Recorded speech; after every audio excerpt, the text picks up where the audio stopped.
Dan seperti apa jalannya kegiatan Jalan Sehat pasangan Amin di Malang, Jawa Timur?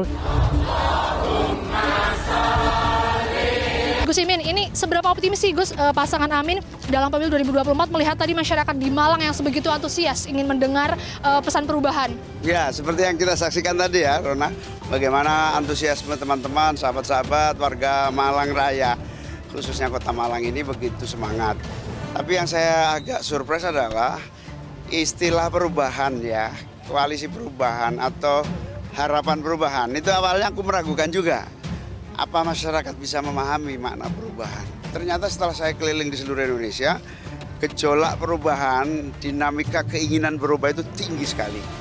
Bahkan mendapat sambutan yang sangat antusias. Perubahan itu dalam konteks tidak sekedar ganti presiden atau ganti orang. Perubahan dalam artian ini saatnya kita merubah cara pikir kita. Kami, Dewan Pimpinan Pusat, teruskan perjuangan APW. Saya, Ketua Umum Doni Mulyana Sunardi. Saya, Sekretaris Joseph Meda. Saya, Bendahara Sugiana Wijaya. Pembina dan sesepuh Ibu Dewi di Penogoro. Bismillahirrahmanirrahim. Kami berdoa dan siap memenangkan Anies Baswedan SBY 2024. Anies Baswedan, semakin dihujat, semakin kuat. Anies Baswedan. Kita aminkan, insya Allah amin, amin ya rabbal alamin ya.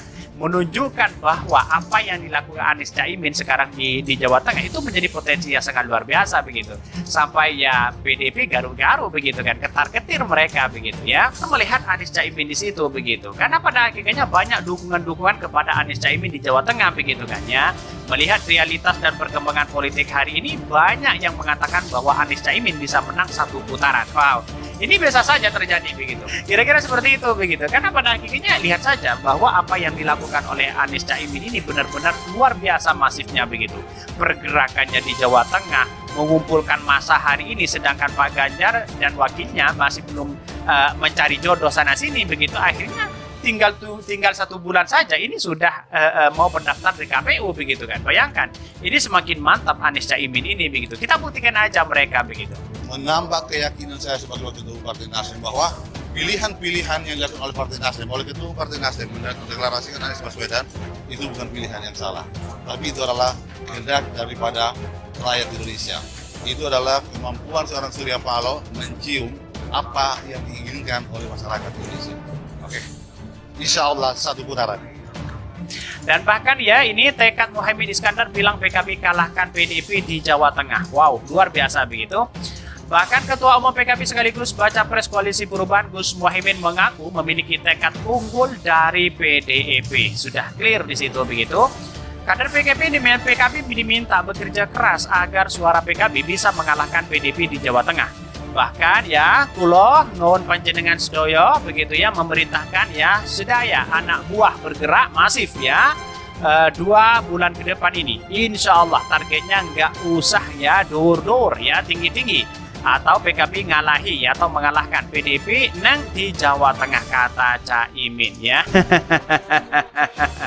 Atau ya mengalahkan PDIP di Jawa Tengah. Kira-kira seperti itu begitu. Nah, narasi-narasi inilah yang kemudian ya menjadi spirit, menjadi kekuatan di Jawa Tengah untuk bersatu. Ya, kita lihat saja NU Kultural di situ, para ulama dan kiai di situ berada di Jawa Tengah loh begitu. Bukan tidak mungkin Anies Caimin ini memenangkan itu. Kemungkinan besar ya PDIP kocar-kacir begitu kan ya. Di Jawa Tengah ini di Lumbung Banteng sendiri karena kekuatan mereka ya NU Kultural yang kemudian beberapa tahun ke depan begitu kan ya, beberapa ke belakang begitu ya.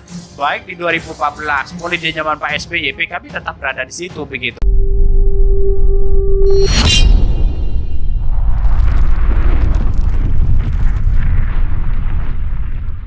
Bukan ya, akhirnya menang mereka begitu. Cucu pahlawan nasional doakan Anies Baswedan jadi presiden, langsung diamini ratusan santri. Tokoh Jawa Barat, almarhum Kiai Haji Ahmad Sanusi ditetapkan sebagai pahlawan nasional oleh pemerintah pusat pada November tahun 2022. Dia merupakan satu anggota Badan Penyelidik Usaha-Usaha Persiapan Kemerdekaan Indonesia, BPUPKI, dan tokoh Islam yang memperjuangkan dasar negara yang menghasilkan kompromi lahirnya negara Pancasila. Di Jawa Barat, khususnya Kabupaten Sukabumi, namanya begitu familiar dan berpengaruh. Wajar bila dalam safari politiknya pada Rabu, bakal calon presiden 2024, Anies Baswedan menyempatkan ziarah ke makam Kiai Haji Ahmad Sanusi.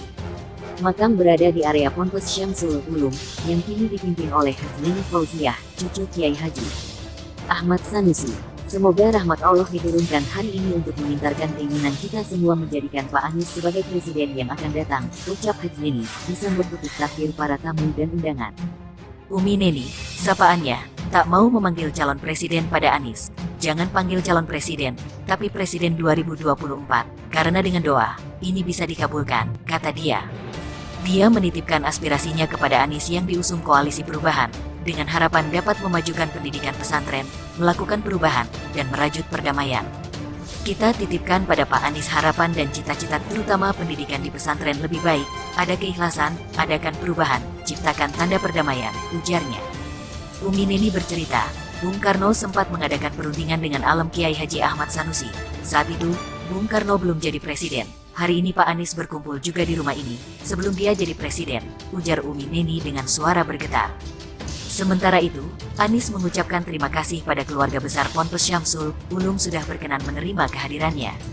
Kami ucapkan terima kasih pada keluarga besar karena sudah berkenan menerima silaturahmi ini, kata capres yang berduet dengan Muhaimin Iskandar atau Cak Imin.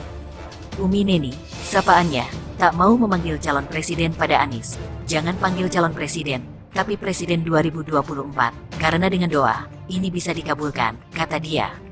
Dia menitipkan aspirasinya kepada Anies yang diusung Koalisi Perubahan, dengan harapan dapat memajukan pendidikan pesantren, melakukan perubahan, dan merajut perdamaian. Kita titipkan pada Pak Anies harapan dan cita-cita terutama pendidikan di pesantren lebih baik, ada keikhlasan, adakan perubahan, ciptakan tanda perdamaian, ujarnya. Umi Neni bercerita, Bung Karno sempat mengadakan perundingan dengan alem Kiai Haji Ahmad Sanusi. Saat itu, Bung Karno belum jadi presiden. Hari ini Pak Anies berkumpul juga di rumah ini, sebelum dia jadi presiden, ujar Umi Neni dengan suara bergetar. Sementara itu, Anies mengucapkan terima kasih pada keluarga besar Ponpes Syamsul Ulum sudah berkenan menerima kehadirannya. Kami ucapkan terima kasih pada keluarga besar karena sudah berkenan menerima silaturahmi ini, kata capres yang berduet dengan Muhaimin Iskandar atau Cak Imin. Cucu pahlawan nasional doakan Anies Baswedan jadi presiden, langsung diamini ratusan santri.